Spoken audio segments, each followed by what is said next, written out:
mejor en que se queda ahí fijo en el canal, en los clips que hace mi querida producción del monólogo, del programa, pues se podrán ir enterando de que estamos de nuevo en vivo a las 3 de la tarde, como siempre.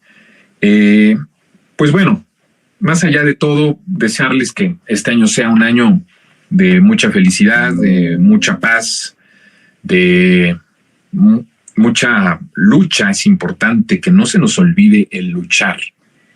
Eso siempre es importante, el que estemos conscientes de que el destino, la vida de los que militamos en la transformación es de una constante lucha.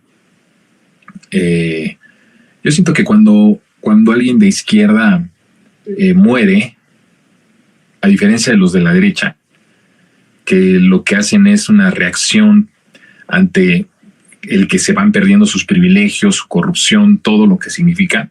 Pero cuando muere alguien de izquierda, sí podemos suponer que es una vida de cansancio y una vida de lucha, de resistencia, ¿no?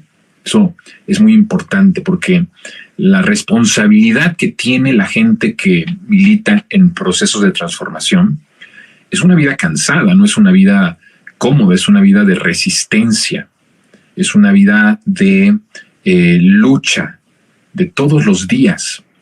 Y eso pues cansa bastante de manera espiritual, de manera física también. Se sacrifica muchísimo por la resistencia, por el proyecto. Y creo que lo que hoy quiero hablarles es justamente de eso, de cómo el presidente López Obrador ha venido enseñando una de las lecciones más importantes de la vida, en realidad, porque son lecciones de vida. El saber resistir es algo importantísimo en la vida de los que militamos en la transformación. Resistir, no cansarnos de ser como somos, no cansarnos de pensar en el prójimo, no cansarnos del bien común, no cansarnos de hacer el bien a los demás, no cansarnos de siempre estar solidarios con los que sufren, con los que lloran, con los que están en situación de desesperanza, de desesperación. Eso es un trabajo difícil, no es algo sencillo, a diferencia de la gente de la derecha, de todos los que integran este régimen salinista neoliberal, que su trabajo es más bien reaccionar, ahora en tiempos de transformación, reaccionar a todo lo que ha venido transformándose desde el 2018. El trabajo de los que militamos en la transformación es complicado, no es una cuestión sencilla, sí agota mentalmente, físicamente, porque no puedes dejar un instante de estar confrontando ideas. En el caso de los que estamos desde el lado de la comunicación, que somos periodistas, comunicadores, que militamos en la transformación, pues no hay un momento en el que podamos dar espacios vacíos o dejar espacios vacíos a la derecha mediática, porque si lo permitimos suceden cosas como las que estamos viendo desde el inicio de año, porque yo les había dicho en monólogos del año pasado que cada vez iba a intensificar mucho más este proceso. Es un momento importante porque estamos viendo dos cosas que me parecen bien bonitas, pero que traen su peligrosidad. Por un lado, tenemos la radicalización del proyecto, la radicalización de la transformación. Que el presidente López Obrador, hay un monólogo entero que hablo de esto, cómo supo administrar muy bien los tiempos en donde tenía que decidir, los tiempos en donde tenía que hacer ciertas propuestas. Fue administrando, ¿no? en estos años la transformación, de tal manera que conforme pasara el tiempo, si seguía teniendo la legitimidad necesaria, pudiera llevar a cabo más propuestas o más decisiones radicales. Por ese lado está ahí, ¿no? La radicalización de nuestro proyecto de transformación. Pero esto tiene pues una reacción que tiene que ser de un nivel más grande incluso, que es el de la reacción de lo que yo llamo el régimen salinista neoliberal. En este régimen tienes que estar igualmente radicalizado, pero mucho más. Y cuando hablo de radicalización en el caso de la transformación, estoy hablando de ir cada vez más a la raíz para transformar y para crear algo nuevo. ¿Me explico? Cuando estoy hablando de radicalización, cuando hablamos de radicalización en el espectro de la izquierda o en el espectro de los procesos de transformación, como es este proceso tan profundo, estamos hablando de ir a la raíz de los problemas, arrancarlos de raíz para poder sustituirlos y crear algo nuevo. Porque recordemos que lo que estaba era un Estado completamente hecho para corromper, para beneficiarse de la corrupción, para saquear y utilizar todos los instrumentos de poder para que 30 familias tuvieran los ingresos, el dinero, la riqueza, los privilegios que guardaban, ¿no? Entonces, eso significa la radicalización en este proceso de transformación. Ir a la raíz, arrancar el problema y sustituirlo para crear algo nuevo. Yo hablo de más que una transformación, de la fundación de una patria nueva, ¿no? Eso también ya tenemos ahí mi aportación, una hipótesis de esto de la transformación. Y por el otro lado, cuando hablamos de radicalización en el tema de la derecha, estamos hablando de violencia, estamos hablando de actos de verdadero terrorismo mediático que empiezan a implementar para poder de alguna forma debilitar o parar o truncar ese proceso de radicalización y de transformación del proyecto de la 4T. ¿Me explico? Entonces, tenemos esos dos polos. Mientras más radical sea el proyecto de transformación, más violencia, más terrorismo, más escenas que no nos gustaría ver o que no nos encanta ver, pero que suceden y que están sucediendo ya, de hecho. No es que algo que lo digamos que va a pasar en un futuro. Ya está sucediendo.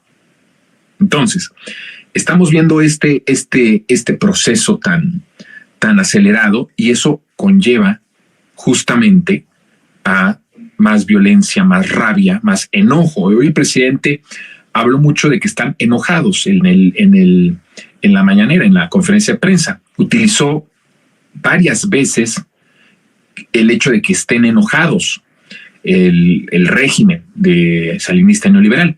Pues sí, claramente. ¿Y cuál es la respuesta? Pues que evidentemente, como se está radicalizando, porque Andrés Manuel López Obrador sabía muy bien que llegando a la presidencia de la República no significaba que tuviera el poder absoluto y que pudiera hacer todos los cambios que muchos quisieran desde el inicio, sino que fue administrando. Acordémonos que el proceso del régimen salinista neoliberal estaba basado en varios puntos muy importantes, pero no en la legitimidad del pueblo, ¿sí? Dependía de las Fuerzas Armadas, evidentemente. Por eso empoderaron, por eso crearon una élite militar. Hay un monólogo específico de este tema que les invito a que lo puedan ver, lo puedan revisar, en donde yo hablo justamente de esto, ¿no? Entonces, ¿en dónde estaba cimentado la viabilidad de ese régimen salinista neoliberal? Bueno, en el ejército, sí, por un lado. En el poder económico de la oligarquía mexicana que se había creado en 1988, en el sexenio de Salinas de Gortari, pero también con las transnacionales. ¿Sí? Es decir, los grandes empresarios e intereses transnacionales, sobre todo estadounidenses, pero también, evidentemente, algunos europeos. Estaba cimentado en eso.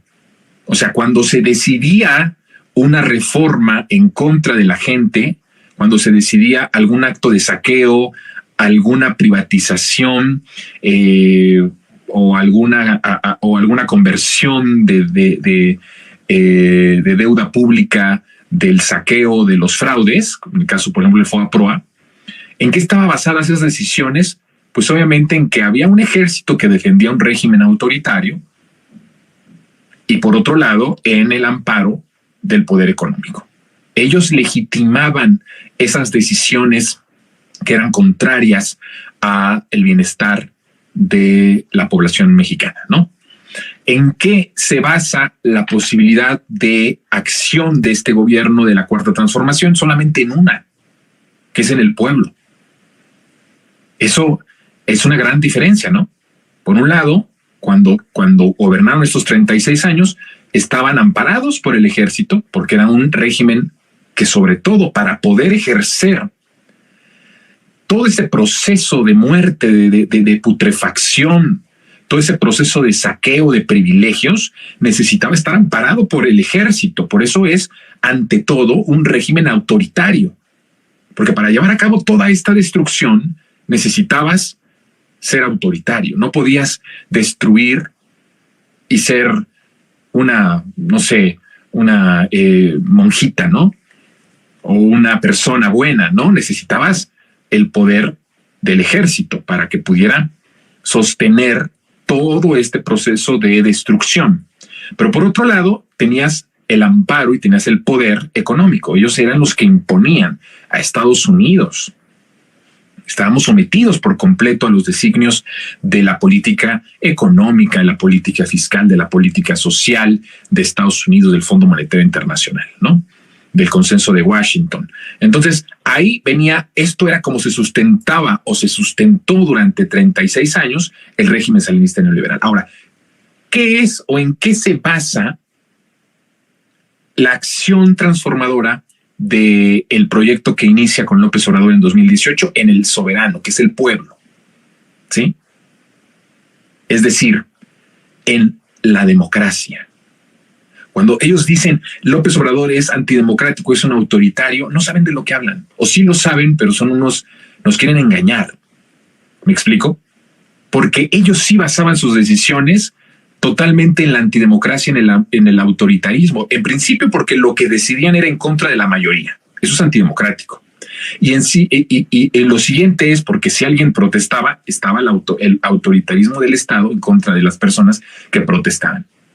Y por otro lado, las decisiones que tomaban beneficiaban a esa oligarquía, a ese aparato que yo llamo régimen salinista neoliberal. Entonces, cuando dicen que López Obrador es antidemocrático, no, el presidente López Obrador ha sido el presidente más democrático de la historia, porque lo que ha decidido tiene, por un lado, el sustento y la aprobación y el respaldo de la mayoría de los mexicanos. Eso es democracia. Y por otro lado, lo que decide es en función o a favor de las grandes mayorías. Esa es una democracia que beneficia a la mayoría del pueblo o al pueblo, ¿sí? Entonces, ahí hay una gran diferencia entre estos dos. López Obrador necesitaba avanzar en este proyecto de transformación, pero no podía, desde un inicio, llevar a cabo, por ejemplo, que yo he escuchado a mucha gente, ¿por qué López Obrador no llevó desde el inicio, cuando podía tener un poco más o tenía un poco más, creo que sí se tenía la mayoría calificada en la Cámara de Diputados, ¿por qué no llevó a cabo la cuestión de la transformación del Poder Judicial, ¿no?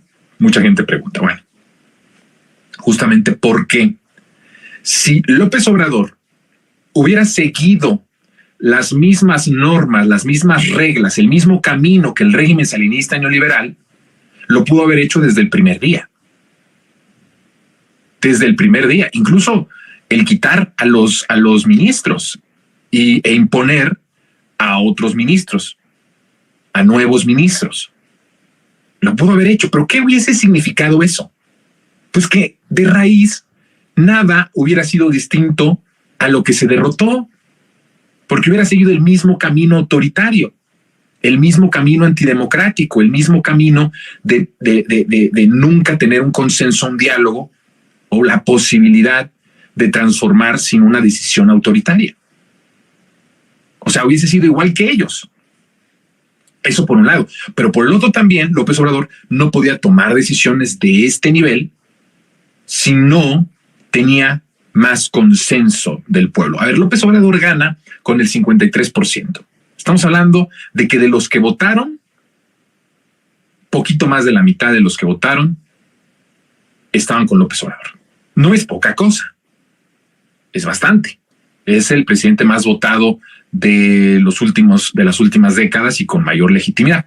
Sin embargo, esto no significaba que pudiera con esto, incluso con esta diferencia de más de 33 puntos de ventaja sobre el PAN y el PRI, no significaba que esto le diera para poder hacer o decidir reformas radicales al inicio de su sexenio. Porque acuérdense que el 53% con el que gana es no de la población total, sino de los que votaron. Y eso lo entendía muy bien López Obrador. ¿Qué era lo que necesitaba López Obrador?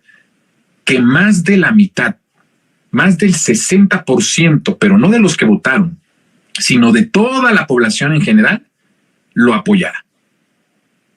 Eso era lo que López Obrador necesitaba para poder tomar decisiones cada vez más radicales. Acordémonos, las decisiones de este proceso, este gobierno de transformación, están basadas en el respaldo popular. Si no tienes respaldo, no puedes hacer nada. Pero el presidente López Obrador dice muy continuamente, con el pueblo todo, sin el pueblo nada. A eso se está refiriendo. Puedo transformar si el pueblo está. Si el pueblo no está, no puedo transformar. Así de sencillo, ¿no? Entonces el presidente entiende perfectamente esto, empieza a hacer su gobierno, empieza a transformar de poco en mucho, aunque muchas decisiones del inicio fueron muy radicales, pero yo expliqué por qué empezó con una decisión muy radical, que era la suspensión del aeropuerto de Texcoco. Yo ahí hablé ya de que López Obrador estaba mandando un mensaje muy claro.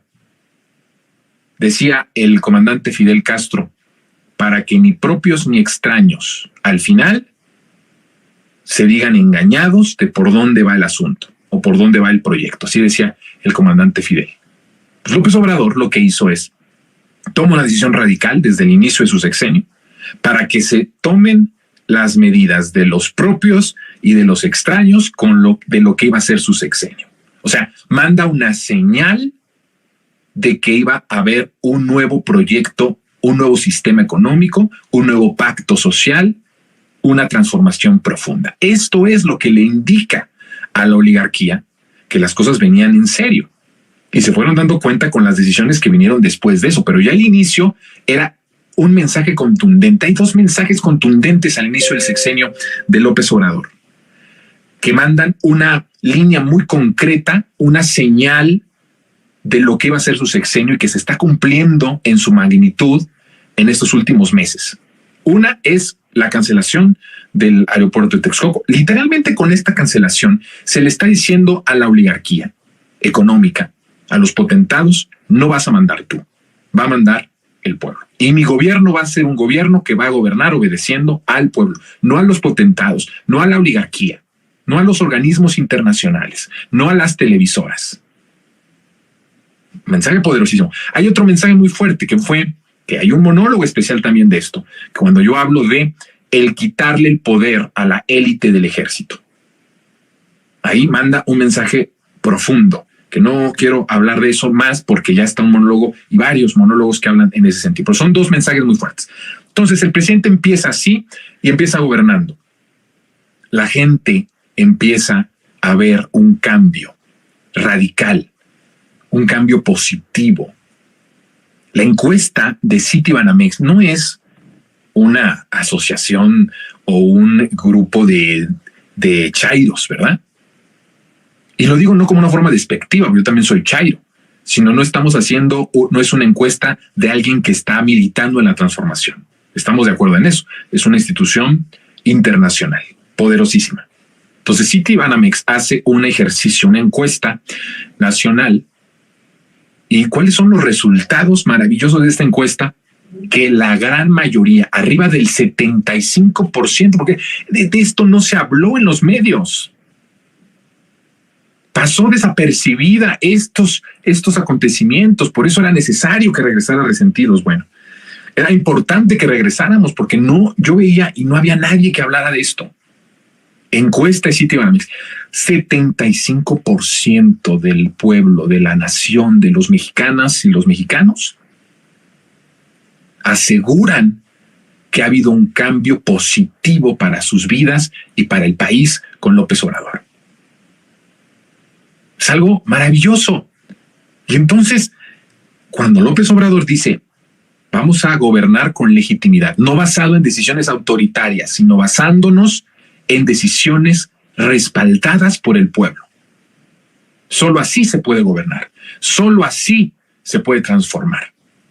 Cuando ve que hay este apoyo, empieza a radicalizar cada vez más. Bueno, lo último, que vamos a tener un programa especial para la cuestión de una de las cosas más profundas y más radicales en este sexenio, que se anunció este fin de semana, López Obrador, con respecto a las pensiones, a la ley, son dos reformas, la de los salarios mínimos, y me parece que la más importante, incluso por arriba de la del salario mínimo, es la de las pensiones.